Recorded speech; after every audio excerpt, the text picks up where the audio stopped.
Hey, good morning.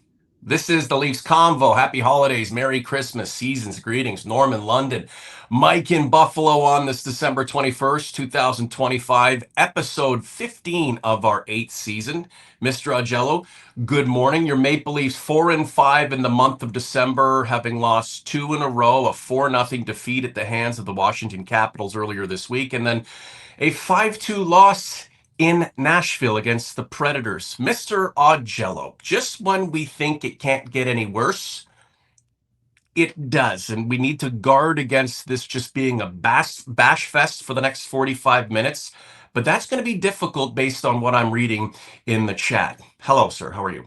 Good morning, Norm. Yeah, what's the line from Al Pacino and Godfather 3? Just when I thought I was out, they pull me back in. Yeah. And the way that this team has operated this year, will have a week or two where they're playing well, and then all of a sudden, the suck comes back, and that's really what has happened with this team. And I'm fully convinced that right now, and I need to be proven otherwise, they are trying to get Craig Berube fired.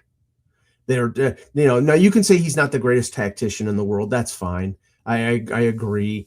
Was I on board with him as the head coach? Not really, but I understood the reasons why they wanted somebody with a Stanley Cup winning pedigree, and he won a Stanley Cup, although, he won with a half a great season in St. Louis and rode a hot goaltender, but he's got the ring, so you can't really You sound like you're a member of the NHLPA, Mike.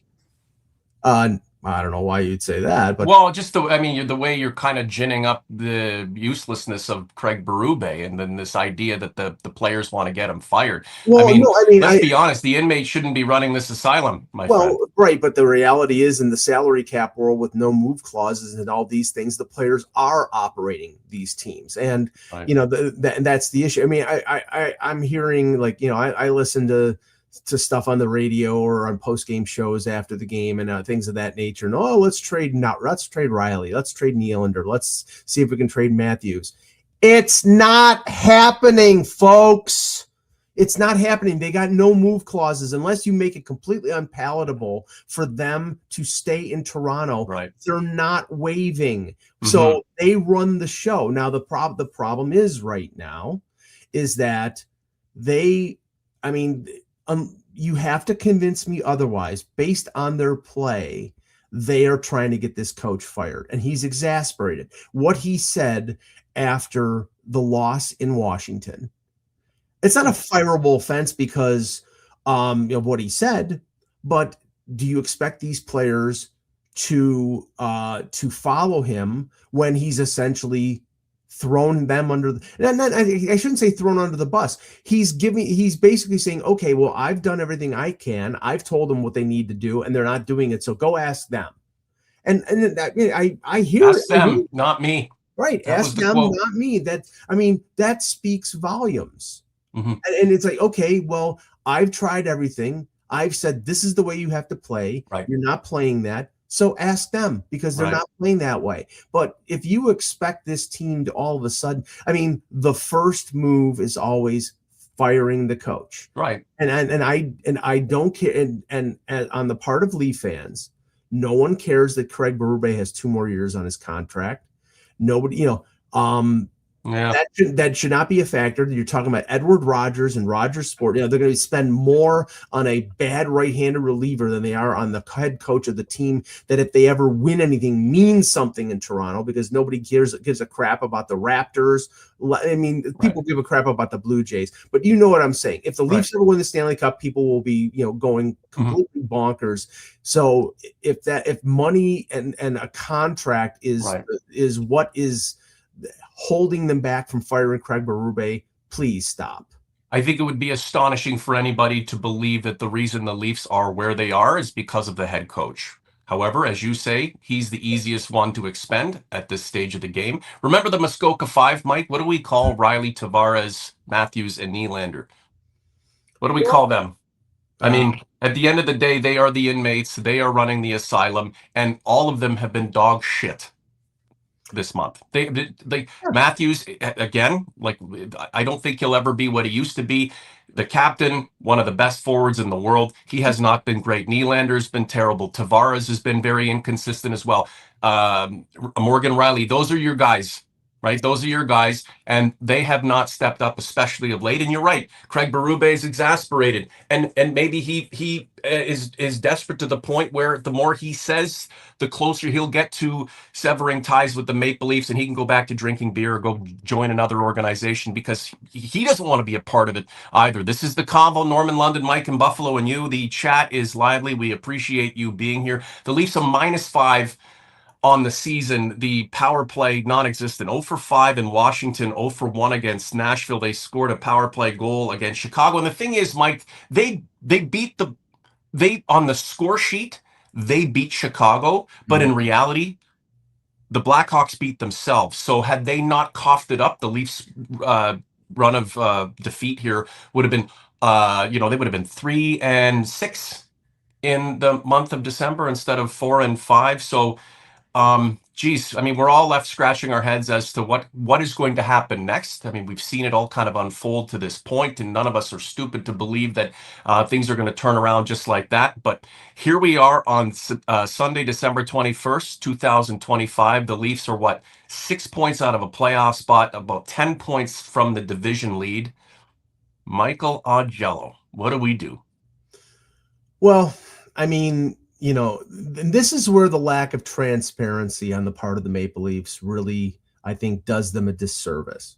We don't expect the organization to come out and say, Anthony Stolarz, and I'm making this up, folks, so I'm just saying Anthony Stolarz has a neck injury and he's going to be out, okay. But you can be more specific than you are with certain players with certain injuries. Injuries are an excuse. We understand that. We expect these players to play. But if Austin Matthews making, all I hear now is he's making $13.25 million. He can't be playing this way. Okay, well, if he's completely healthy, I completely agree. If he's completely 100% healthy, there's nothing wrong with him. And the way he's playing right now, which sometimes seems frustrated, sometimes seems disinterested, then there's no excuse. William Nylander, I mean, please, this is the William Nylander. This is Mr. Willie. We've seen a month of Mr. Willie. He has been, I think, disengaged. I mean, obviously, we've seen him and Berube, interacting during practices, even during games. I mean, he just seems to have completely lost the player who was lighting it up early in the year. I mean, John Tavares, I didn't think he could carry the team like he did for the first month of the season. He's still having a good year, but you don't expect a 34-year-old who was supposed to sort of take a step back to be carrying this team on his back. But the point that you make about this group, I mean, okay, the new Muskoka 5, whatever you want to call them, Muskoka 4. They're not going anywhere. Right. They're not. John Tavares is not waiving his no-move clause. He signed for less to stay in Toronto. Face it. He's not going anywhere. Morgan Riley was approached by Brad Treliving reportedly in the summer. He said, I don't want to go anywhere. Okay, so he's not going anywhere. You're not trading Austin Matthews. And right now, even if he was amenable to it, even if you were willing to trade him, you're not getting the value that you think you're getting for Austin Matthews, because right now he's diminished. We don't know what's going on. And William Nylander, my God, he's the Swedish Alexei Kovalev. He plays phenomenal one game and then disappears for a month. What is the problem there? Does this guy just need his ego stroked?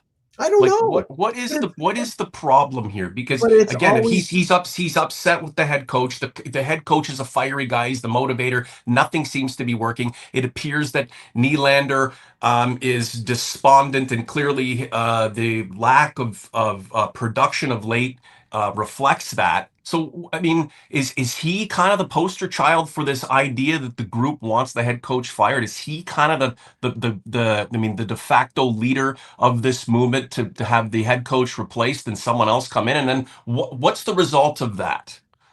I mean, I think that this has been part and parcel with Nylander's entire career. He's got all the ability in the world. He's got none of the motivation. It's like, so, like when he decides he wants to play like he did before he got his extension, then, he lights the house on fire. But then, he played well early in the year.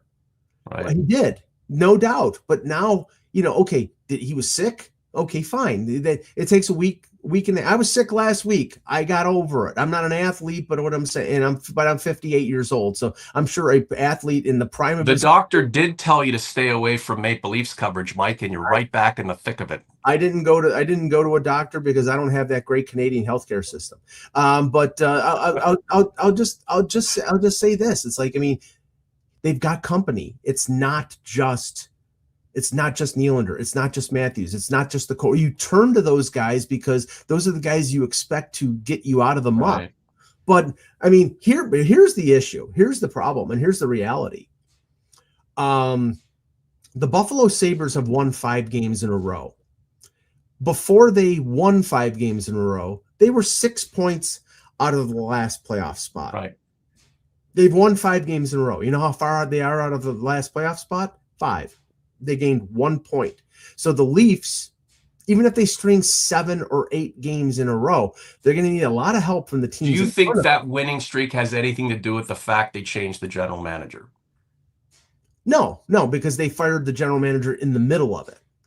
Maybe they heard about it, but right. No, this is Buffalo is just the upswing of the team, the tempo, the belief. Yeah, but they're schizophrenic because they'll win 5 in a row and then they'll lose 5 in a row. They're that inconsistent. They're not a good team. They're a team of talented individuals. Toronto is also reflecting that. Toronto is a team of talented individuals who are not playing well and not playing well. Now, there are injuries. Tanev is out. Carlo is out. Those are big injuries. Troy Stecher has stepped in and played admirably for this team, but it's not just missing Tanev and missing Carlo. It's the guys that you depend on playing with their head up their rear end. Matthews is not Matthews. Nylander has disappeared. Matthew Nyes has 7 goals. Yeah. Max Domi finally gets scratched because he's in the top 10 in the league in plus minus and negative plus minus. I mean, right. When your 2 best players, all because the players are protesting the head coach who got them to within an inch of taking a commanding series lead over the Florida Panthers last season, Mr. Augello. I mean, what's Brad Treliving to do here other than to fire the head coach and put somebody else in there? Maybe a Civ, maybe a Messiah, but I mean, it's looking pretty desperate right now in terms of the team and its probability of moving forward in a positive way. The way it's constructed, and as you've said, the Muskoka 4 are going nowhere. The easiest target to pick off is behind the bench, and he's the guy who's mouthing off to the media right now. Right, and here's the issue. Because right now I don't see a path where Berube does not get fired because this team just seems disinterested. Right. I mean, they had no business winning that game against the Connor Bedard-less Chicago Blackhawks. They decided to turn it on in the last 9 minutes, and only by the grace of God and scoring 2 goals in 8 seconds did they win that game. They played horrific against Washington. They were completely disinterested. And then last night, they get up 1-0. They don't follow it up.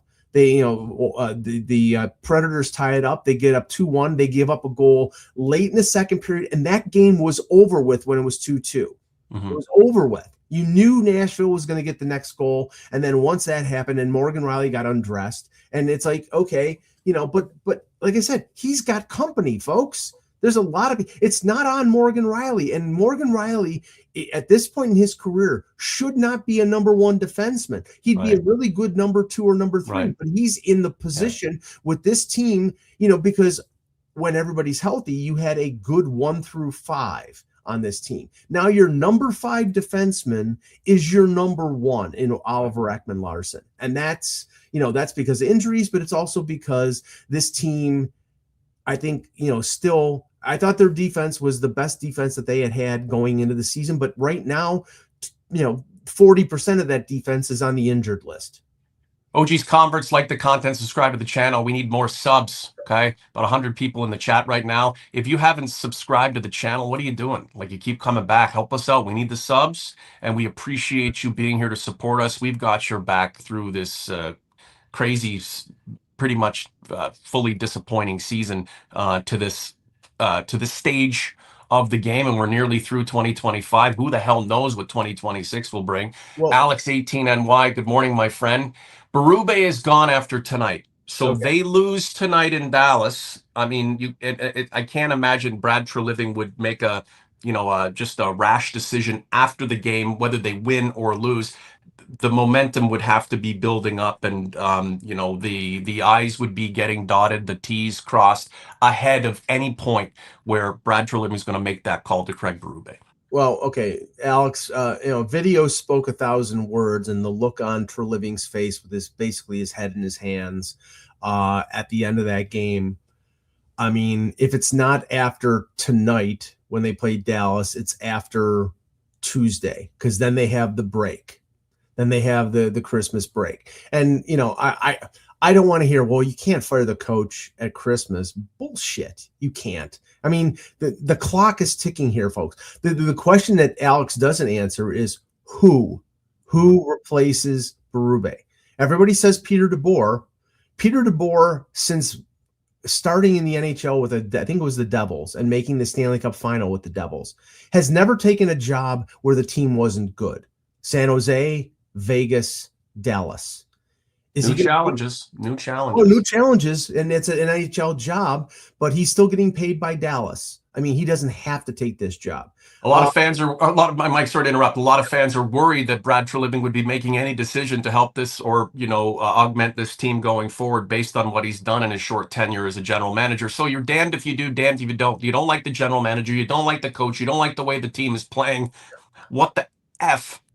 Okay. What are you going to do? All right. Well, okay. And Wilford, let me ask you the question. Put it in the chat. Who is the next general manager? So, okay, say for example, and let's go back to coach. Say for example, Peter DeBoer does not want the Leaf job, and Edward Rogers has to throw money at him. Okay, that's not on the salary cap. You can spend. I mean, like I said, you can spend money on a bad right-handed reliever that would be less than, or that'll be more than what you would spend on a head coach. So open up the checkbook, and I'm sure that's a motivating factor. But general manager wise, who's out there?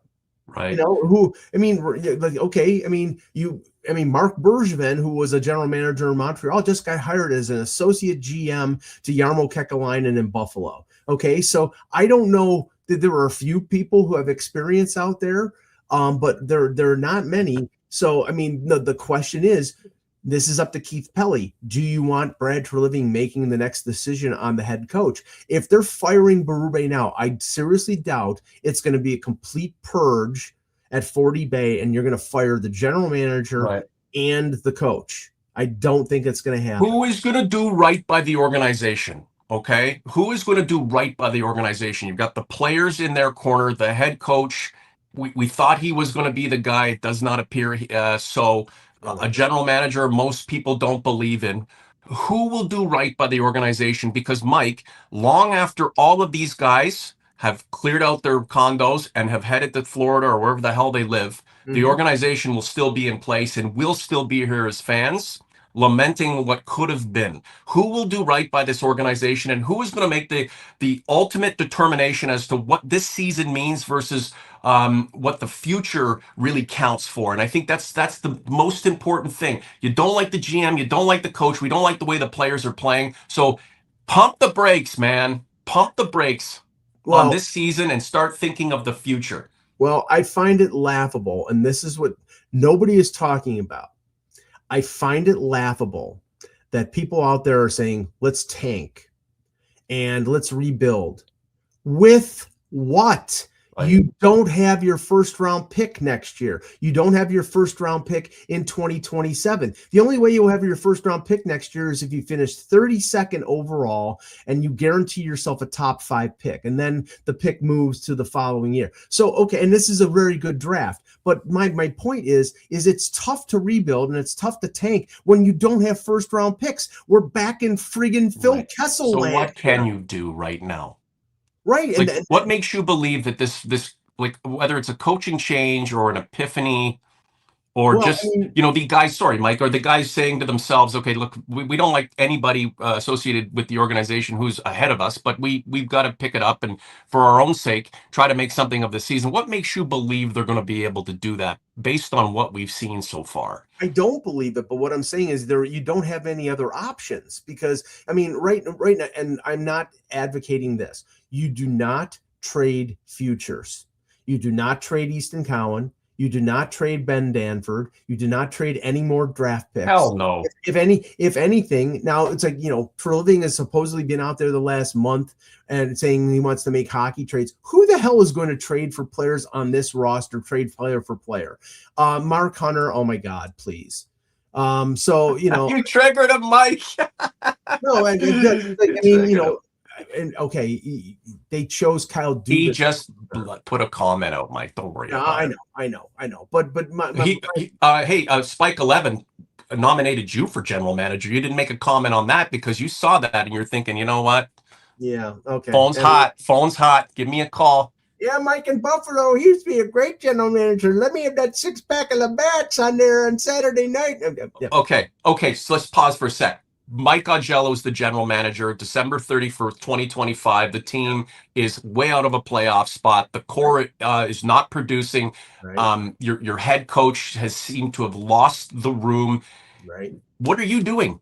Firing the coach. That's the first thing. I'm firing the coach because Do you spring it on him, or are you going to have a conversation? Look at Craig. It doesn't look like it's I working. think he knows. I think he knows, or based on his comments, he knows already. He knows that this is over with. Okay, you fire the head coach. It's just a matter of when. Then the first thing I do is I approach Peter DeBoer and said, "What do you want?" And I mean, you've got complete autonomy to hire your own staff. You've got complete autonomy.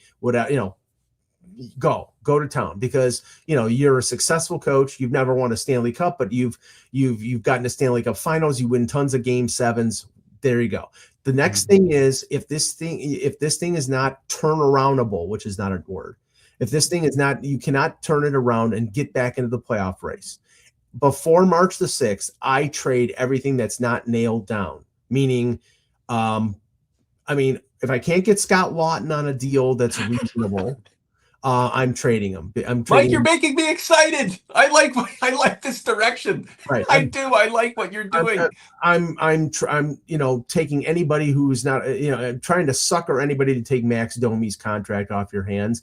I'm trading the players that you can trade. And I'm not saying trade him for nothing, but I'm saying, and the reality here is that next summer there are no big free agents. So it's not like you're going to go out and make a big splash, but you can go out and get players that can help this team.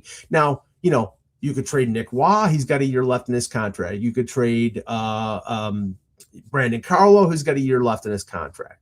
You could, I mean, even though he's been great, are you telling me a playoff team looking at what Oliver Ekman-Larsson is right now, making under $4 million, wouldn't want him? There are pieces to trade here that could recoup. And honestly, it's like you need to recoup the draft capital that you've burned off over the last couple of years. And then the next thing I would do as general manager is I would go out and buy every scout, I would have the best scouting staff in the National Hockey League. I would waste no resources. I would spend every resource to draft and develop better than anybody, because that's the advantage that the Maple Leafs have over the rest of the NHL.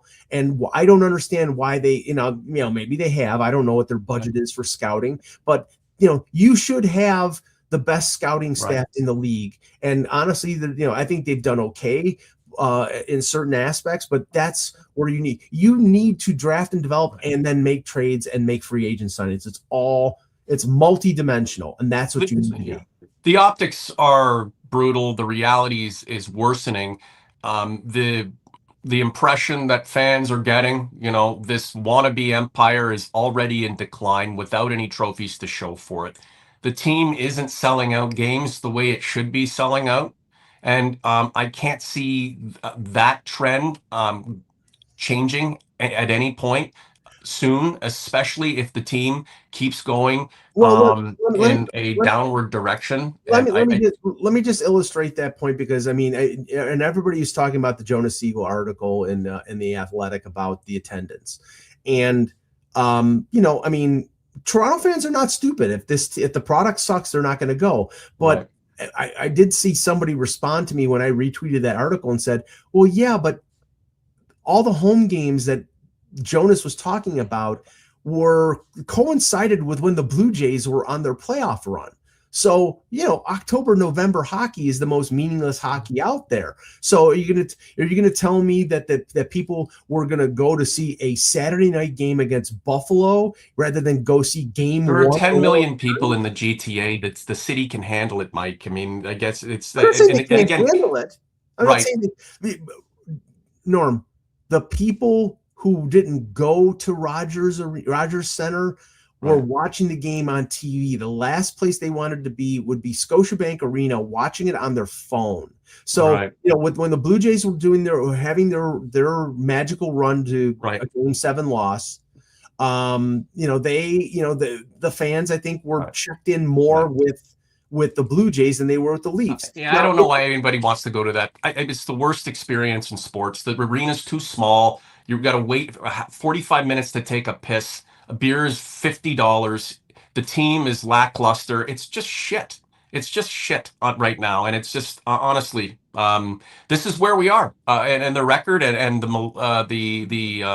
feeling of the fan base is an indication of how this culture is deteriorating. Now, again, with the way Maple Leafs fans are, a 4, 5, 6 game winning run, and we're going to start believing again. But where we are at this stage is a trend downward that doesn't seem like it's going to stop anytime soon. David Pfeffer, I wanted to read your comment. Fire Berube and sit Matthews and Willie and Mo until two of them agree to a trade, even if Toronto has to maintain half of the cap hit. Now, yeah. that's pretty radical. Clearly not going to be happening. But it's the mindset of fans right now, Mike. They're just desperate to do something and believe in something that'll make this team maybe worse in the interim, but better in the long term. And that's why fans don't run teams, because that's just, I mean, David, I'm not trying to insult you, but that's idiotic. I mean, first of all, like, He's if there was, pissed off. He's pissed off. It's I radical. It understand. doesn't make any sense. I get it. I understand it. But here's the problem. And I saw somebody before, I think it was Spike, who was saying, sit Riley until he agrees to a trade. Then you drive down the value of the player. If you want to trade these Well, guys, this play's not helping. well, I know, but if you want to trade these guys, the whole motivation for trading these guys is to get assets. And if you sit them, then they're a depreciating asset. Right. So please stop it. Okay. What you need to do is improve the team overall around them, because they're not going anywhere. I'm sorry, folks. I hate to speak truth to you, but they're not. How does Austin Matthews and Nylander, and I mean, not so much Tavares, but the Nylander and Matthews for sure, and maybe Riley. I mean, how do they feel? How do they feel when they get the word that the head coach has been fired? Like, how do they feel about that? Hey, we accomplished what we wanted to accomplish because we have such a stranglehold on this organization. There has to be like a lot of internal shame, Mike. I mean, again, and I don't know if they really care that much about things in general, and the way that the fan base has lost its belief in what they do. But you gotta. I mean, whether it's purposefully, unwittingly, or just based on the fact that their play has been so shitty, getting a head coach fired.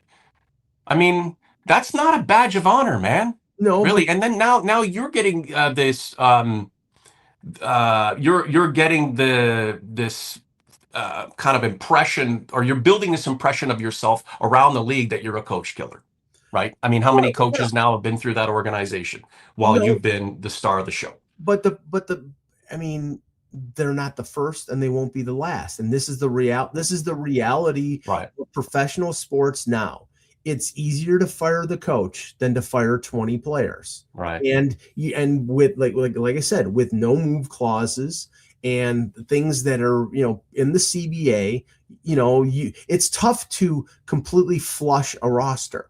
Oh, let's just bring in this guy. Let's get rid of this guy. No, you can't do it. I mean, what you have to do is accentuate the positive. It's like, okay, and then again, this is assuming Matthews is not hurt, Nylander is not still sick. Whatever. This is where the lack of transparency does this team no good. If Matthew, now I'll say this, and clip this, Norm, because this is something that I think will infuriate the Leaf fan base. If Austin Matthews goes to Milano Cortina and lights it on fire and wins a gold medal for Team USA and then comes back to the Leafs and plays the way he's playing, Leaf fans will revolt. Yeah, I mentioned this. They will revolt. They will revolt. If he's the same player that he was at the Four Nations last year, which was basically a high-end two-way center, then nobody can complain because he's the same player that is playing right now. But if he all of a sudden is like, oh my God, it's like I'm on the international stage and I'm going to light, my hair's on fire, then people are going to be pissed. It's like, is there any? I mean, can we believe that guys like Nylander and Matthews are keeping bullets in the chamber for the Olympics and saving them right now? I think everybody's doing that. I mean, the first thing out of the mouth of Zach Werenski got hurt, but he'll be back for the Olympics. Or Bo Horvat got hurt for the Islanders, but he'll be back for everybody is looking through the prism of the Olympics. I mean, am I looking forward to the Olympics? Sure. Is it going to be interesting and entertaining? Sure. Well, it's one thing to save your game. Connor McDavid's demonstrating his game these days. But okay, and here's another thing. Great. You pointed out Connor McDavid is having a fantastic year. What's going on with the Edmonton Oilers right now? Their goaltending sucks. They traded for another goalie. He got hurt, and now their goaltending sucks even worse. You cannot win with one great player or two great players. You need a team. And right now, the big thing with the Maple Leafs right now is they are not a team. They're a bunch of individuals and a bunch of underachieving individuals. And that is a problem because if they're not playing at the level that they're capable of playing, this team will go nowhere. Okay. Oh, geez, Converts. And Mike B in the chat. I didn't say Bo Horvat was going to the Olympics, but he's on the radar. He's on the short list. And when he did get hurt, they said, well, he could be back for the Olympics. So if they do choose him. Right. Normally, I don't give a shit about the Olympics or the Four Nations or any of these tournaments that the league or the Players Association endorses. But based on the way the Leafs are playing right now and just how shitty this season has been, I'm kind of looking forward to it. Man, I'm just something different, some good hockey to watch and just take my mind off just how things have deteriorated so rapidly for this group. Oh, geez, Converts, what say you? Does Craig Berube get fired in a matter of hours, a matter of days, a matter of weeks? Do you give a shit that we're heading into the holiday period? Should Brad Treliving give him any grace because 'tis the season? I have a feeling you guys are very opinionated on the matter right now, so keep it coming in the chat, and we'd like to see you comment on this content that will be uploaded in full to YouTube here in the next 15-20 minutes. Mike Augello, we got 140 people in the chat. We've gone over a half hour, and from the very get-go, I didn't want this to turn into us just beating the crap out of the Maple Leafs for a long period of time. But it's hard not to do right now when you consider everything that's gone on this season. I mean, just a regression of the group, and like I said, I've used the word deterioration of a lot of the might that this organization and these core players appeared to have for a long period of time, and it's happened really, really quickly. Last few points, and let's get out of here. Well, I going along with that thought process in terms of Berube, if we believe he is going to get fired, which I'm. I had been told from people who I talked to that no, it's not going to happen. And now, I mean, the direction of the team is just going in the direction that, I mean, if and the coach is saying things that it seems like it's inevitable. If you look at it, okay, they play second and back-to-back tonight against Dallas, and then they play Pittsburgh before the Christmas break. So that's two more games. And then you have a 4-day break between the 23rd and the 27th when the league, has their Christmas break. If you're going to fire him, you fire him probably before the Pittsburgh game on the 23rd. Maybe you have Lalonde as the interim for one game while you sort of get your ducks in a row and you go hire a next coach. But like I said, here's the question. If Peter DeBoer, who's the name that's on the lips of everybody, if he doesn't want the job, if he's like, I'll wait till the summer when I can pick and choose, then who's your fallback? Bruce Boudreau? John Tortorella? I mean, you have to factor. I know. Yeah, right. You have to factor in what the option is. Now, Bruce Boudreau, he's a player's coach. He's a friendly guy. He's ebullient. He got along with Ovechkin. Is he contemporary enough, Mike? Do you think after everything that happened in Vancouver, I mean, he's going to have a chip on his shoulder? But he is a nice guy. He's former Maple Leaf. I mean, well loved and among Toronto media. I mean, this is his dream job. He'd always wanted it. Other than being a sweet, portly guy behind the bench and just being everybody's friend, could he actually come in and make some like appreciable, immediate change? But I mean, my point is I don't know about that because I don't know. I think there's a better chance of them changing under Boudreau than it would be under Berube. I think the die is cast with Berube. Right. But the thing is, Boudreau is a fallback. There are a few other guys out there. I'd throw out Tortorella because Tortorella is a prominent name. But if DeBoer doesn't want the job, and Spike, great. They didn't hire a junior coach. They chose McDavid's junior coach. Right. You want to know if the inmates are running the asylum? There you go. Connor McDavid chose the coach. Yeah, but Connor McDavid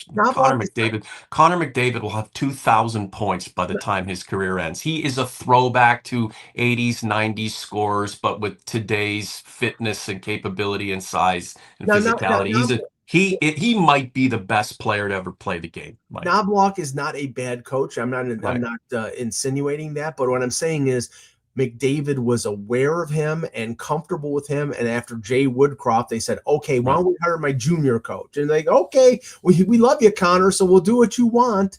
They hired his coach and they got the best player in the world. They've got Draisaitl. Right. That organization's got its own issues. Is Ken Holland still running that team? No, he's in LA. He's in LA. Okay, well, I mean, at the end of the day, like, we talk about the Maple Leafs not being able to finish the deal.